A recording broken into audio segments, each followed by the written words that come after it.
प्यारे बच्चों, नए सत्र में आपका स्वागत है। आप सभी 9वीं के विद्यार्थियों को यह जानकारी होनी चाहिए कि नए पाठ्यक्रम के अनुसार आपको जो पाठ्यक्रम निर्धारित किया गया है उसमें पहला अध्याय सप्लीमेंट्री रीडर में है Gandhi ji and A coffee drinker. प्रश्न उठता है कि गांधी जी कौन थे। इस दुनिया में बहुत से महापुरुषों ने जन्म लिया, उन्हीं में एक महात्मा गांधी भी थे जिनके नेतृत्व में हमारे देश ने आज़ादी हासिल की थी। गांधी जी कोई साधारण व्यक्ति नहीं थे, एक ऐसे व्यक्ति थे जिन्होंने सत्य और अहिंसा के बल पर हमारे देश को आज़ादी दिलाई। प्यारे बच्चों, गांधी जी देखने में तो बहुत ही सरल स्वभाव के थे, किंतु उनके अंदर बहुत ही दृढ़ता थी, ईमानदारी थी, आत्मबल था और संघर्ष करने की अद्भुत ईश्वरीय क्षमता थी। बच्चों, जिस समय हमारा देश गुलाम था उस समय भी गांधी जी ने अदम्य साहस का परिचय देकर हमारे देशवासियों को यह विश्वास दिलाया कि आज़ादी एक दिन हम लेके रहेंगे, और उन्होंने ऐसा करके दिखाया। कि अभी जिस पाठ के बारे में हम लोग अध्ययन करने जा रहे हैं वो है Gandhi ji and a coffee drinker.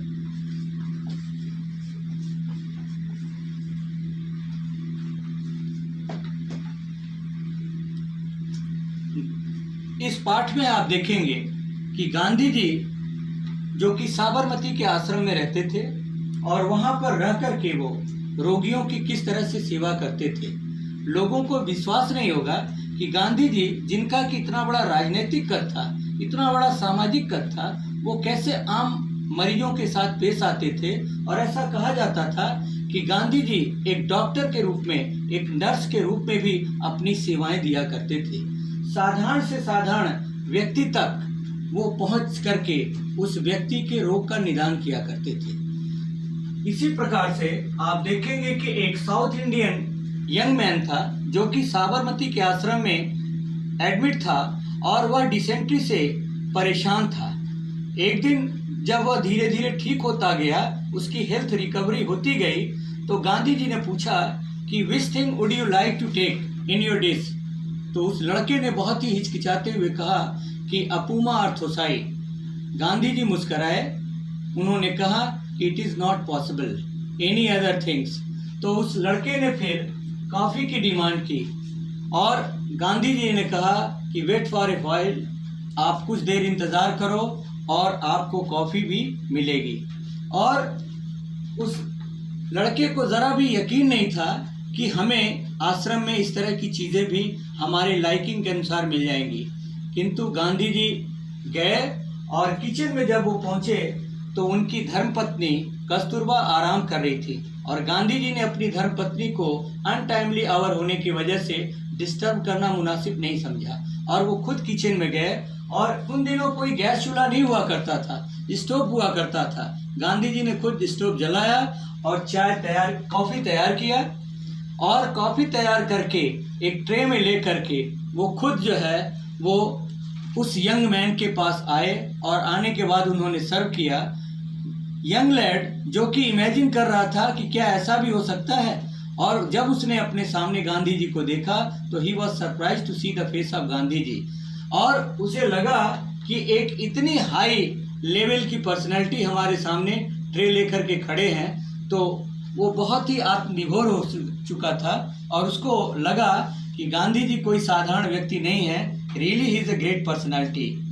और इस पाठ में आप देखेंगे कि गांधी जी आम आदमियों के बीच भी उतने ही सहज उपलब्ध हो पाते थे जितना कि बड़े से बड़े लोगों के लिए।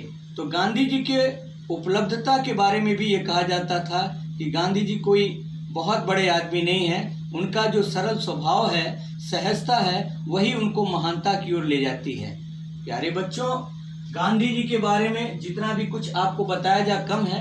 इस पाठ को पढ़ने से पहले आप गांधी जी की जो लाइफ हिस्ट्री है उसके बारे में भी थोड़ा जान लें कि गांधी जी कब पैदा हुए, कहाँ पैदा हुए और उनकी क्या पॉलिटिकल लाइफ थी। Gandhi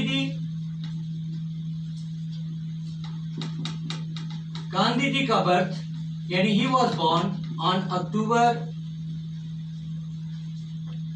to 1869 at Porbandar in Gujarat. Porbandar in Gujarat. बच्चों आप जानते हैं गुजरात की राजधानी गांधीनगर है और गांधी जी अपनी पढ़ाई के लिए, बैरिस्ट्री के लिए वो इंग्लैंड गए और इंग्लैंड से बैरिस्ट्री की डिग्री हासिल करने के बाद वो इंडिया आए और आने के बाद उन्होंने अपनी प्रैक्टिस शुरू की एज ए बैरिस्टर। लेकिन एक मुकदमे की पैरवी में एक बार उनको साउथ अफ्रीका जाना पड़ा और साउथ अफ्रीका जब वो गए तो वहाँ देखा उन्होंने कि एक बहुत ही इनह्यूमन प्रैक्टिस थी जिसको कहते हैं रंग भेद नीति, एपार्थीड कहते हैं इंग्लिश में, APARTHEID, रंग भेद नीति। और इस रंग भेद नीति का उनके दिलो दिमाग पर इतना असर पड़ा कि उन्होंने इसके खिलाफ वहाँ पर लड़ाई छेड़ दी और वहीं पर रह करके उन्होंने लंबे समय तक संघर्ष किया। गांधी जी फिर 1915 में भारत आए। आने के बाद उन्होंने ये देखा कि भारत में भी इस तरह के बहुत सारी भेदभाव भारतीय समाज में व्याप्त है और ऐसी स्थिति में गांधी जी ने, जो कि एक जो है लॉ मैन के रूप में प्रैक्टिस कर रहे थे, वो पूरी तरह से सोशल और पॉलिटिकल मूवमेंट के एक नायक के रूप में उभरे। उसके बाद 1917 में गांधी जी चंपारण बिहार चले गए और वहां पर नील की खेती करने वाले मजदूरों पर, किसानों पे जो जुल्म ज्यादती होती थी उसके खिलाफ भी उन्होंने आवाज उठाई और इस तरह से एक के बाद एक करके गांधी जी ने कई आंदोलन चलाए और अंत में जाकर के 15 अगस्त 1947 को हमारा देश आजाद हुआ। लेकिन आजादी के बाद ही 30 जनवरी 1948 को महात्मा गांधी की निर्मम हत्या कर दी गई। 1948। प्यारे बच्चों, इस चैप्टर को पढ़ने से पहले आपको गांधी जी की लाइफ हिस्ट्री को बताना बहुत जरूरी था, क्योंकि अगर गांधी जी की लाइफ हिस्ट्री को आप नहीं जानेंगे तो आप उनके थॉट्स और आइडियाज को भी बहुत अच्छी तरह नहीं समझ सकोगे। इसलिए मेरा उद्देश्य ये था कि before having the discussion over this chapter, it will be better for us to have the discussion over the life history of Gandhi ji. Okay children, समझ में आई मेरी बात? एक बार और भी मैं बता दूं आप कि गांधी जी के जीवन को पढ़ने के बाद, उनके बारे में जानने के बाद सहसा हमारे अंदर जिज्ञासा होती है कि गांधी जी जो कि भारत में इतने महान व्यक्ति थे, उनकी हत्या क्यों हो गई।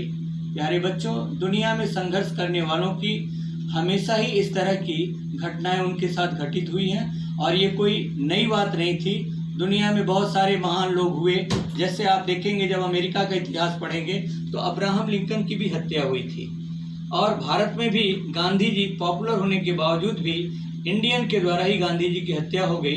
खैर, अब हम आते हैं अपने चैप्टर पे कि Gandhi ji and A coffee drinker, जो हमने चैप्टर आपके बारे में डिस्कशन किया। इसमें यह था कि एक यंग लैड जो कि डिसेंट्री से पीड़ित था, वह जैसे जैसे उसकी हेल्थ रिकवरी होती गई, वह यह महसूस किया कि आश्रम में भर्ती होना मेरे लिए एक बहुत ही बेहतरीन एक्सपीरियंस था कि हमें इसी बहाने गांधी जी से मिलने की एक अपॉर्चुनिटी मिली और हम गांधी जी को बहुत करीब से देखे और उनके विचारों को और उनके व्यवहारों को समझ सके। तो प्यारे बच्चों, आज इतना ही आपको मैं बता दूं, उसके बाद फिर हम आपसे इस पर बाद में डिस्कशन करेंगे। Thank you children.